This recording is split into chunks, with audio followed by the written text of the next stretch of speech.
Here's the picture for the thumbnail.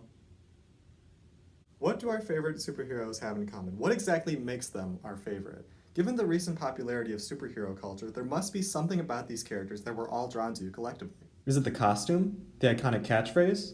The cool gadgets and powers? Or is it the sweet rods they drive? I want a car. Chicks dig the car. Sure, these are all common qualities of almost every superhero, but that can't be the main reason we're drawn to these characters. I mean, I love the bat nipples as much as the next guy, but I'd like to believe that the heart of a superhero is something more potent than that. That's why I'd like to demonstrate what I believe to be an effective superhero. To organize my argument, I'll be dividing this video into 3 sections, or a numbered list, if you will. Number 1. The ethical character. Take that off. What are you? Genius, billionaire, playboy, philanthropist. The concept of a hero isn't a new development. Epic stories of heroes date back as early as the 10th century with Beowulf. I am Beowulf. And have only remained a staple of human civilizations throughout history.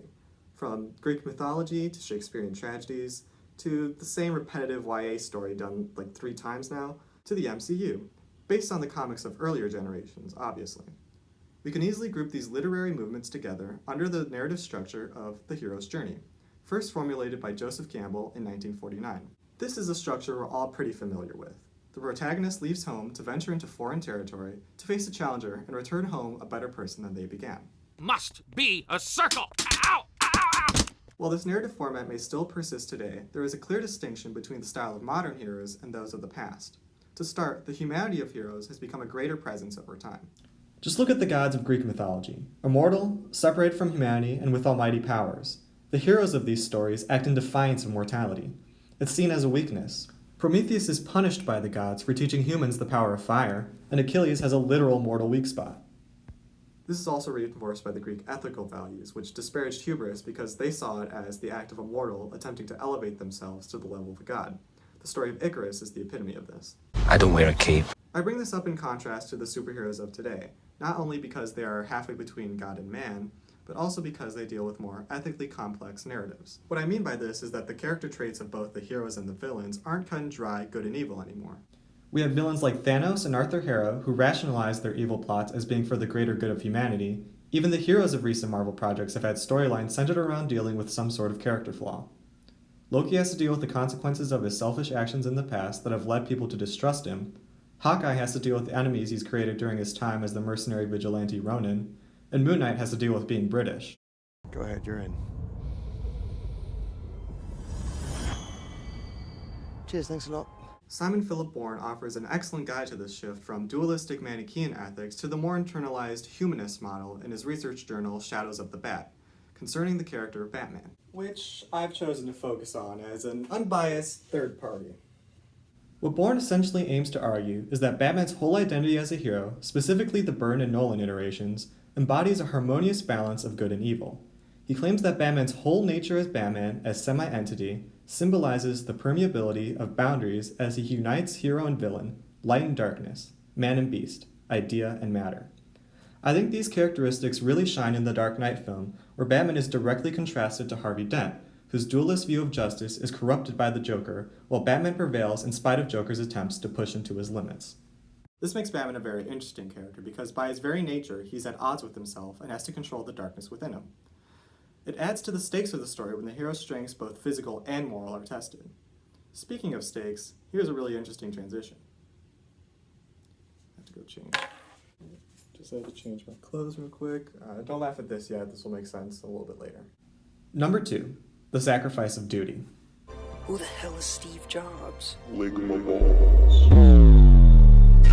Obviously, the ethics of the character are only groundwork, because as we've proven, the modern hero, as well as the villains, reside in a state of ambiguous morality.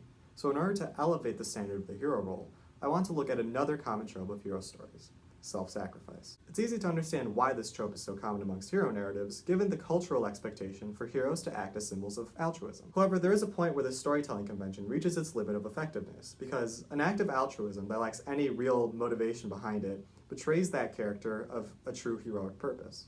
In a study of self-sacrifice stories within pop culture, Dr. Craig Smith poses a concern he has with the current trend of superhero media that involves the cyclical rebooting of narrative universes. He claims that for a superhero with a poorly executed sacrifice story, there is a real danger that their legacy and iconic status may be diminished for the foreseeable future.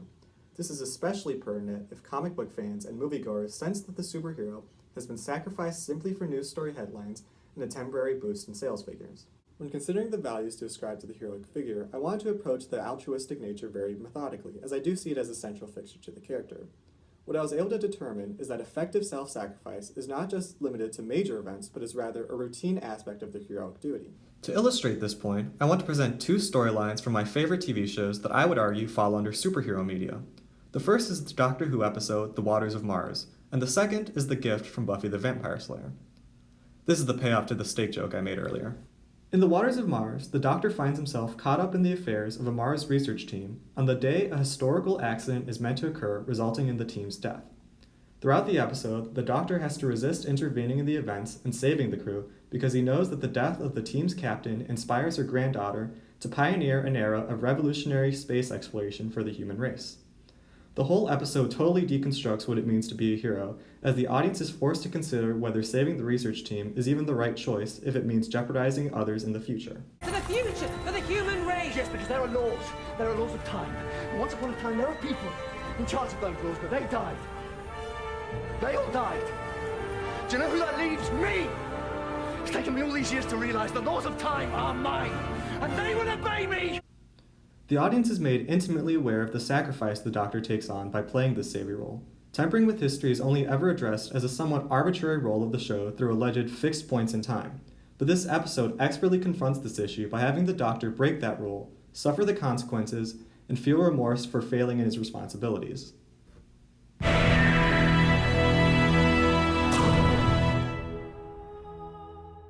On the flip side of this issue, we have Buffy in The Gift, who has to prevent a ritual from commencing that will lead to havoc on Earth, but the only way to do so once it has begun is to kill the one whose blood began it, her sister Dawn.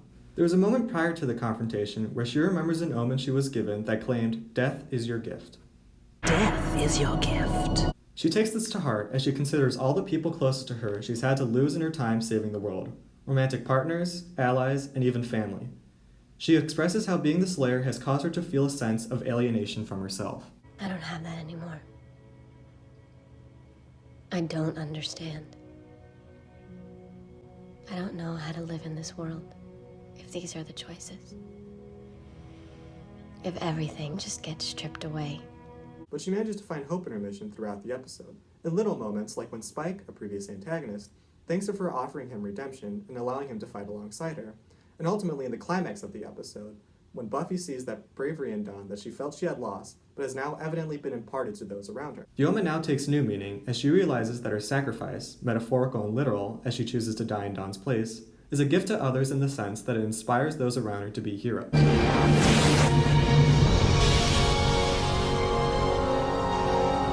Dawn, listen to me. Listen. I love you. I will always love you. This is the work that I have to do. So much so that her friends undo this noble sacrifice and revive her in the next season. But hey, at least we get a cool musical out of it.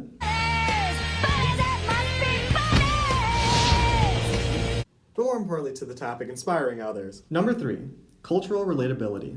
You're just like me, for real! At this point you may be asking, why does this all matter? Well, I'm glad you asked, because I'm ready to tie this whole thing together, because to me, an effective superhero is a figure who speaks to the ethical dilemma of a culture through their sacrifice to a cause central to their character. Sure, the values I highlighted before are essential to fleshing out a character well, but the audience is what really makes these characters. Superheroes as icons only persist as long as the audience remains engaged. And the best way I would say to do that is to ground the hero in a world that the audience can relate to.